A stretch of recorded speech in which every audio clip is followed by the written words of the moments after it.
Hello and welcome to the Buy, Sell, Hold Spotlight presented by Sports Car Market Magazine. I'm Darin Roberge. Before we begin, please take a moment to like this video and subscribe to our channel. Also be sure to join in the conversation and share your thoughts by leaving us a comment below. Our guest today is Jake O'Gorman. He is a car specialist with RM Sotheby's. Welcome back, Jake. Happy to be here, Darin. Well, let's get right to it. There is an enormous amount of things going on at RM Sotheby's. There's always an enormous amount of things going on at RM Sotheby's, but it seems like it's more than normal. So we'll just start and go right into the news here.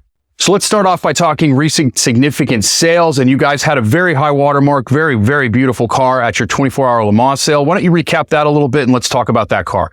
Certainly. So yeah, the 1955 Ferrari 121 LM Spider by Scaglietti. This particular car, it was a Ferrari works car that was driven at the 1955 24 Hours of Le Mans and the 1955 Mille Miglia.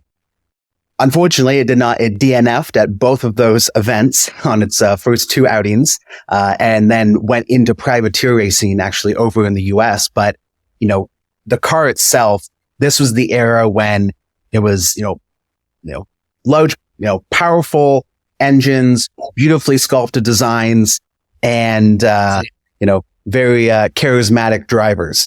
And, this car, fully Classic K certified, had its full matching, drivetrain in it, and it was restored back to its specification when it ran these two races at the 24 Hours and the Mille Miglia when it was, its first outing. All in, sold for 5.7 million euros. And yeah, that was sort of that was the top sale, of the Le Mans auction, which, that auction itself was quite special. I mean, having an auction during, the weekend of the 24 Hours of Le Mans was pretty special. Yeah, that was an astonishingly beautiful car. Cover car on Sports Car Market this month. So if you're out there, pick up a copy of that, take a look, and you can see great photography on it as well. And yeah, absolutely. Special sale, very creative idea. And this is a thing you guys have started really doing. Kind of seems like it started with the Miami sale a while back. And now you've kind of moved through this and into the Carrara Collection. This was a 2-day, 2-venue, 2-country group of offerings. Let's talk about the Carrara Collection. Recap what that was. What were the overall results? What were some notable top sales there? Yeah. So Carrara Collection, it was, one group of cars, but split into two different countries. So the first one we sold, was in Switzerland, the first group, and total sales there was 10.4 million, Swiss francs. And, the second collection was in Italy, and we sold just over 4 million, euros. So as the name implied, it was mostly, majority Porsches, a few other things in there, but majority Porsches. And really interestingly, the top sale that stood out to me was this 97 Porsche 911 Turbo S, 993 generation, and 420,000 euro for a car that had well over, I believe it was 150,000 kilometers on it. It was a well-loved example, certainly. And the reality is that those cars are pretty reliable. They're pretty robust, and they're beautiful, and they're a lot of fun to drive. So I can certainly understand why the value was there on that particular lot. So let's move on to the big one. Monterey Car Week 2023, August 17th through 19th, of course, at your standard spot that you've got in downtown Monterey there. Your catalog is astonishing for sure, but what should people expect this year? What's new? There's some interesting things coming. Why don't we kind of give a quick overview before we start diving into the offerings? This year, we are going to have some very impressive displays throughout the hotel and both inside and out. And it'll be very unique how we're actually displaying cars at the venue this year. You can expect a 3-night sale with Thursday, Friday, and Saturday, with the first night featuring the Lost and Found collection of Barn Find Ferraris.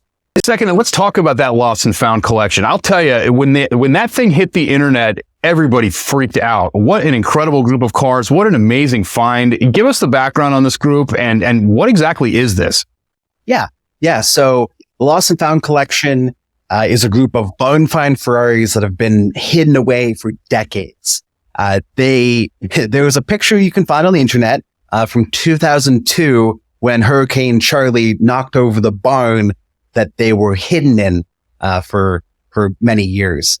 And after that, they were moved to a facility in Indianapolis where we actually photographed all of them in that more of a warehouse than a barn now.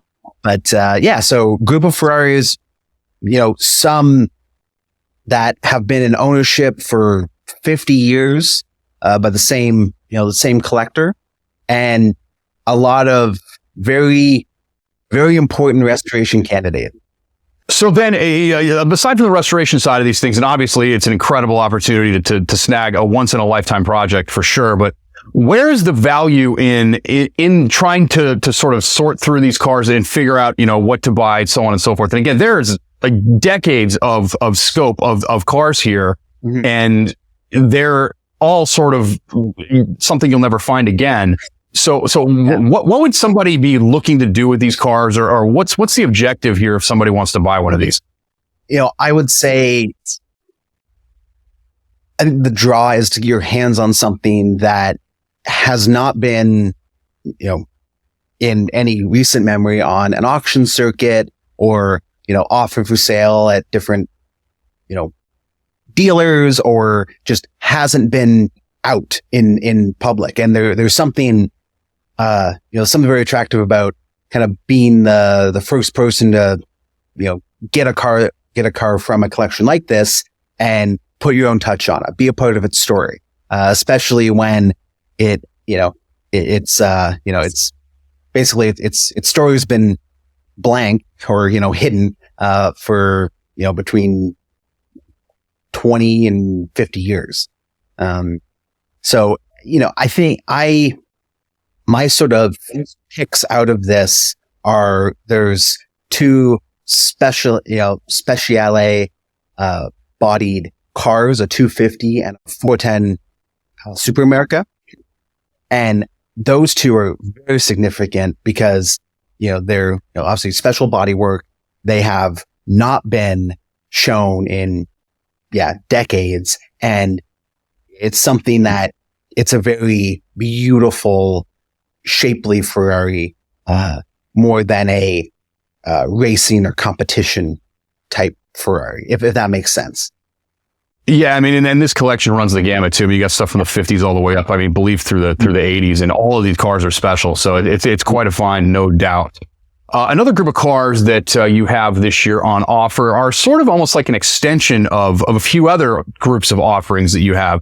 You have more cars this time from the Terrazy Adelaide collection, primarily pre-war American and European classics again, as usual, but you ran some pretty nice cars from this in Amelia as well as last year in Monterey. So let's kind of discuss what are the advantages and disadvantages of splitting up a collection like this? Why not just dump all of them at once? And, let's kind of talk about a couple of cars maybe that are on offer that are in this group here. Yeah. So the thinking on splitting up these offerings, it's a conversation between the client and ourselves as to what makes sense for, dispersing a collection like this. And,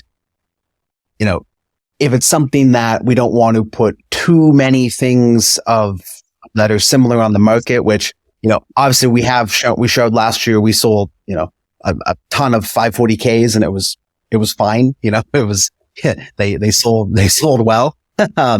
But mostly it's a conversation with the client, how they want to disperse it. And, if it's something they want to do all at once or piece it out, over a set amount of time. So last year in Monterey was the first group we offered. Obviously it was the first time with them selling with us, this collection. And we did by their measure, a very, very, very good job for them. They're very happy with how we handled it and the results. So then that allowed us to have another group for Emilia and then another group for Monterey. Yeah, it's good stuff, no question about it. And we're looking forward to seeing those cars. And now the individual lots that really kind of caught our attention have at this point caught the world's attention because there's just so many of them here. Let's just pick out a couple and talk about them. Number one, right off the top, the belle of the ball, 1964 Ferrari 250 LM. Most definitely regarded as one of the all-time great three models of 250 cars. The GTO, of course, the Testarossa, and then the LM as well. This is the 22nd example of 32 ever built. Raced at the 24 Hours Le Mans. Retains its original engine and transaxle. Classic K Redbox certified. Has all the goodies. Tell us more about this car. Yeah, so this is the star lot of the auction. We have an estimate of 18 to 20 million on the car. And it is sort of the ultimate for the era, obviously rear engined Le Mans racer. And it actually participated in the 1968 24 Hours of Le Mans. So I think this particular one, to kind of cap off a Ferrari collection, I mean, there's lots of 275 variants and maybe more kind of road going 250 variants and stuff. But this being a kind of very airtight, documented Classic K, red booked and kind of gone over by the major historians like Marcel Massini. It's a really, really pure thing. And it's fresh too. I mean, it's, it just was shown at Pebble Beach last year. So if you're there, you would have seen it. And it's, you ticket to a lot of shows. And if you dare, competition too. I mean, you're definitely going to stop traffic no matter where you go in this thing. And it should get you access to pretty much whatever you want. It's always news when a 250 short wheelbase California comes to auction. This one, on the other hand, is a bit above and beyond that.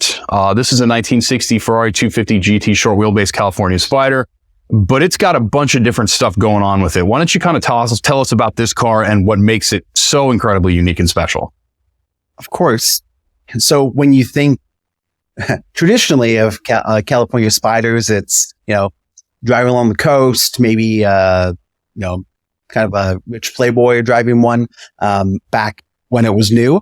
But this one was actually run in the 1962 Targa Florio and, placed third in its class. So it's actually, it was used in pretty serious competition, early on. And it's also fitted with the Tipo 128F engine. So very special that it was actually raced, not just kind of driven as a pleasurable thing. Yeah, and it's got some rare equipment on it too. One of 18 built without uncovered headlights. The second of 56 short wheelbase examples produced, so it's a very early example also. And the thing that really grabbed me about this, I couldn't quite put my finger on what was so different about this car, obviously, aside from, all the racing goodies on it, but it's one of three built without side vents. What do you think is that going to contribute? Is that going to take away? I mean, the side vents are so iconic on the California. It's very interesting to not see it on this particular car. So what do you think that kind of does with the value? Obviously, there's so many other things going on with this car. It may be irrelevant. What are your thoughts on that?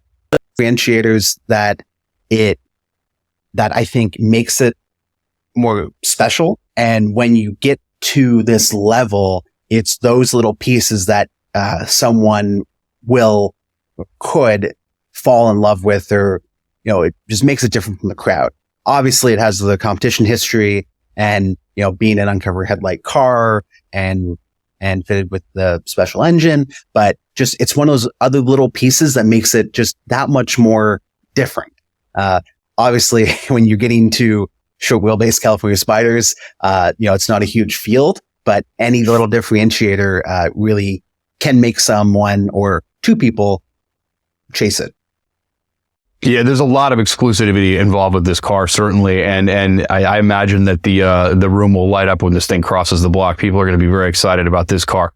Another very, very, very exclusive Ferrari that you guys have in your catalog this year, 1967 Ferrari 275 GTB4, and it is Steve McQueen's car. The red, the cool mirrors, everything about this car is unique and different, and it's all stuff that was sort of commissioned by Steve McQueen. So what else is going on with this thing? What an opportunity. And of course, talk about the value that the King of Cool brings to basically anything that goes across the block involving him. His name, him, specifying this car the way it is, it's restored back to how he had it. That makes it really special. And that's something where, the two names when it comes to really adding value to a car that's already, expensive, it's Steve McQueen and James Bond. Those are the kind of the two names that can really, exponentially make a car worth more. So again, super, very pure car, Red Book certified, matching numbers, engine and gearbox, and has a ton of correspondence between the factory and Steve McQueen. So all of that back and forth between him and the factory, that comes with the car as well. And again, it's another car that by itself, it's very special, but it just elevates it to another level. So enormously exclusive opportunity there on the Steve McQueen 275. And frankly, it's got to be the most recognized, most photographed, most documented, most well-known 275 ever produced, I would think. Something else that's pretty exclusive and pretty cool that you guys have in this catalog, 2001 Ferrari 550 Maranello Pro Drive. Now, these are Le Mans 24 hours racing cars that have appeared at auction fairly recently and have done incredibly well. So why don't you tell us about this one? This one's got a lot going on.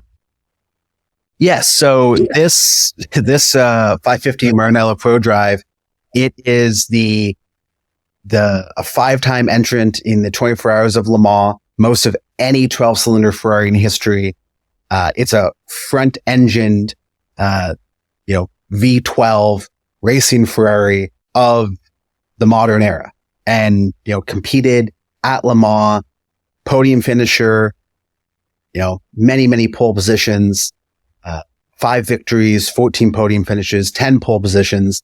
It's a very winning Ferrari, and I think it's really special in that it's a modern, front-engined Le Mans Ferrari. Like, it was a formula that they had back in the 50s. So, there's obviously many rear-engined cars, that have raced at Le Mans and very, prototype type things. This is just very special being a modern Ferrari Le Mans car. And definitely kind of the end of the era for sure. I mean, if you think about Ferrari's glory days, both sort of on the street and with competition, you've got the front engine V12 sort of combination, and that's demonstrated here. And it's largely not a thing anymore that you can do. So the question I have is, we know that there's lots of outlets that people can take for vintage racing. Are these starting to become a little more usable as for average hobbyists and enthusiasts, or are they still sort of designated to sit in garages until that day comes?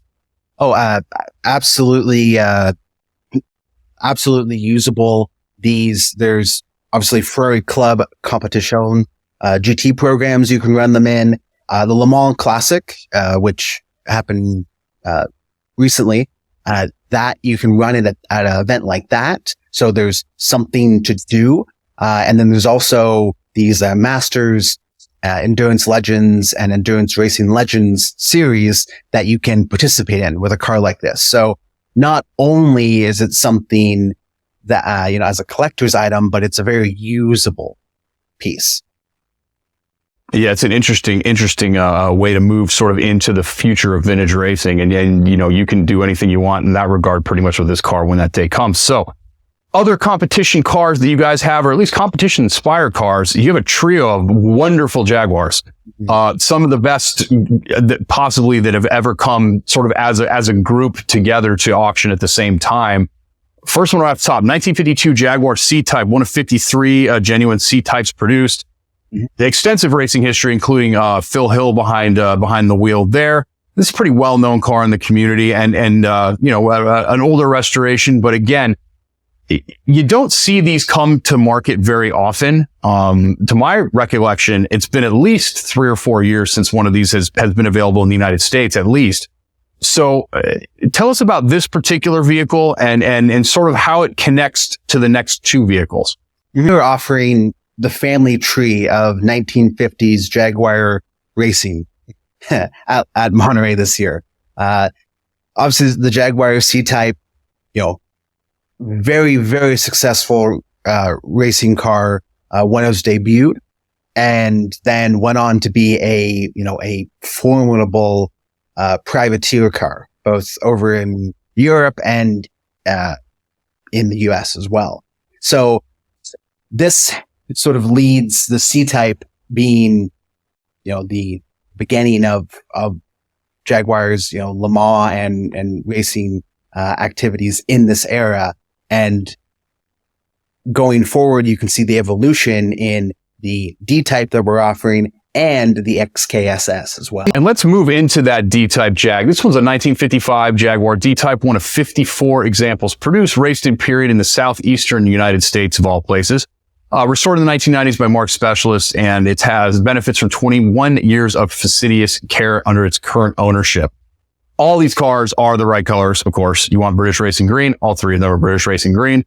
The other one is the street version of this, 1957 Jaguar XKSS, one of the most original and best preserved examples of the fabled SKS. This is an original California car, and it's formerly owned by all kinds of important people that know what they're doing with these types of things. This one retains its numbers matching engine block, and it's done lots of stuff, Colorado Grand, so on and so forth. So these two cars are the same, sort of, but they're also different, and there's kind of a difference in value. Explain kind of why one of these is more valuable than the other one, and what sort of the base differences between these two cars are. The Jaguar D-Type has an estimate of $4.5 to $5.5 million, and the XKSS has a larger estimate of $12 million to $14 million.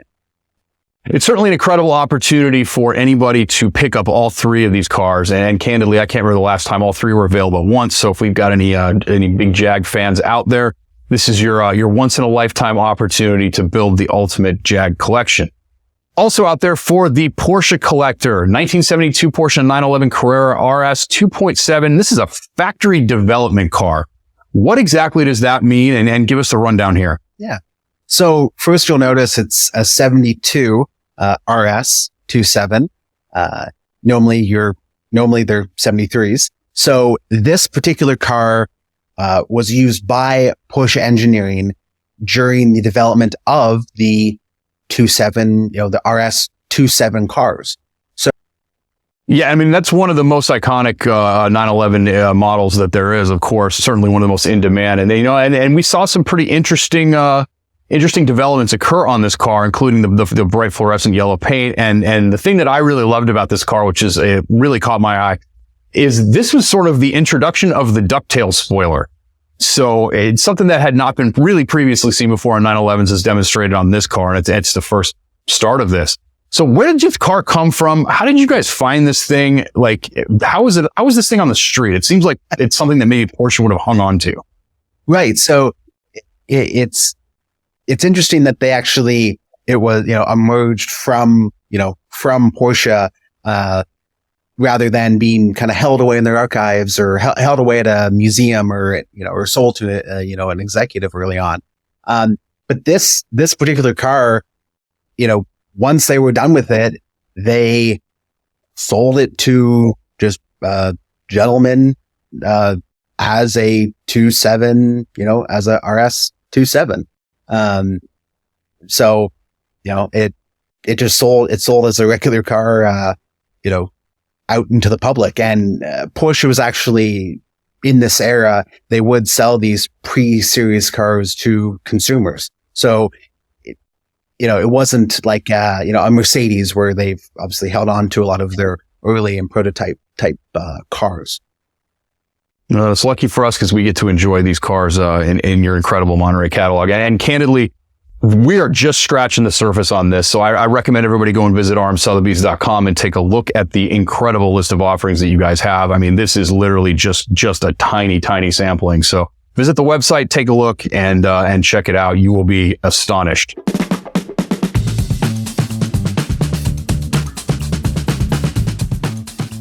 Okay, Jake, you're all around the world all the time. This is what you do all day, every day, and very few people get the access or the experiences that you get inside this collector car market of ours. So why don't you give us one car to buy, one car to sell, and one car to hold in today's marketplace?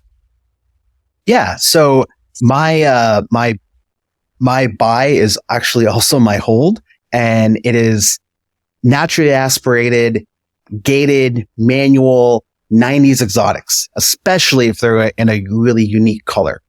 Those, they're not obviously making any more of those. That, visceral feeling of actually driving a manual car with very minor driver assists on, a powerful, 8, 12, cylinder engine. That is very special. And I think, especially, our generation, that's something that's going to be even more sought after and special as we continue on, in the development of the automobile. So give us a couple of examples of what you think are going to be sort of the top range of that stuff, and what should somebody realistically have in their pocket when they're thinking about grabbing one of them? So, for example, the the Lamborghini Diablo VT Roadsters, those, it's hard to find one under 500,000 now. And that's something, especially if it's low miles, service, and in a special color, like that's something that's going to be going north of that. So I plan to, start at 5 and then up. Yeah, no, and it wasn't that long ago that those cars were half of that price or less. They were somewhat underappreciated for a while. So it's they have jumped up a lot, and I expect they'll jump up more. So, what about from Ferrari? Are we thinking 550 or 355? What's going to really be the way to go there? Yeah, I think, again, I go back to front engine stuff on just like the Pro Drive. So yeah, 550s, like Maranellos. I mean, those used to be a lot cheaper, but your 200s, 250, depending on, again, colors, mileage, service receipts, and that is a gated car. Yeah, there's definitely a premium on the gated cars there, so expect to come out with something along those lines there. So, what car are we going to sell? I would say right now, Shelby Cobras. Like CSX, small block Cobras, they're having a moment. We rang the bell with one at 1.6 in Amelia. And it seems like we've been offered many of them since then. So we had to be, particular in what we were offering this year in Monterey, because there's a lot, kind of being offered right now. But that's one car that I would say this is a good time to sell that, because they are having a moment. Yeah, no, there's no question. I think you guys were the first people to break $1 million on one last year in Monterey. So it's time. Those are the small block Shelby Cobras, especially the later production ones with a little bit better electrical systems in them, are fabulous cars that I think have been really underappreciated for a long time. So it's really nice to see those cars finally have a moment in the marketplace. So any final thoughts? So this year, it's again a massive offering from us in Monterey. We're going to have a 3-night auction. You'll see some very, very interesting results and a really great setup from our our production crew and everybody. It's going to be a very exciting auction. Yeah, a little birdie kind of told me some of the stuff that you have planned for a certain lot of cars, and I'll tell you, it is going to be a highlight for everybody who visits Monterey Car Week for certain. So where can people go to learn more?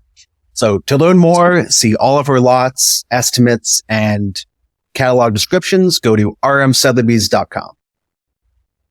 I would like to thank Jake O'Gorman for joining us today. To learn more about anything that we discussed here, be sure to pick up the latest issue of Sports Car Market magazine by visiting the link in the video description down below. As a reminder, if you enjoyed this content, please take a moment to like and share this video, and don't forget to subscribe and hit the bell icon to stay on top of future episodes. I'm Darin Roberge, and thank you for joining us on the Buy, Sell, Hold Spotlight.